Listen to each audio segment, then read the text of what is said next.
يا الله، السلام عليكم ورحمة الله وبركاته. كيف أعرض الحديث على القرآن الكريم؟ أولا، المراد من العرض على القرآن الكريم عرض الخبر أو الرواية أو الحديث عن مضمون وروح القرآن الكريم، فإن وافق الخبر القرآن نأخذ به وإلا فلا.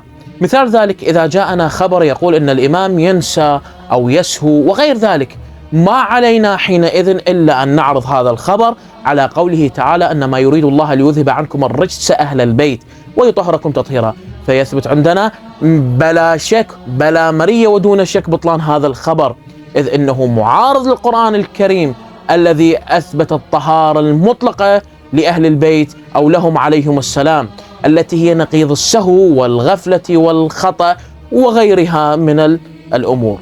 وهنالك بحث أيضا مفصل في علم الدراية في معرفة الحديث الصحيح، وزبدة مخاضه إن ملاك الضابطة في معرفة الحديث الصحيح العرض على القرآن الكريم، فإن وافق القرآن وإلا فلا، لقول الإمام الصادق عليه السلام: اعرضوا حديثنا على القرآن فإن وافق القرآن خذوا به وإلا زخرف لم نقل.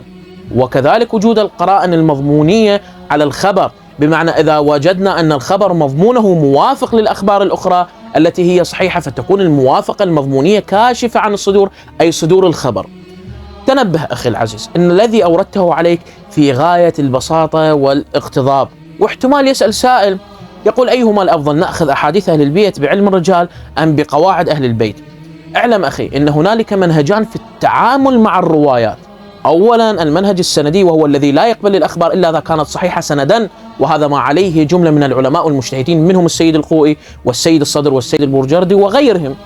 المنهج المضموني، وهو أصحاب هذا الاتجاه يعتقدون أن مضمون الرواية، هذا المنهج المضمون الثاني، وأصحاب هذا الاتجاه يعتقدون أن مضمون الرواية كاشف عن صدورها، يقولون إذا كان مضمون الرواية عليه شواهد وقرائن قرآنية وروائية فيجب الأخذ به.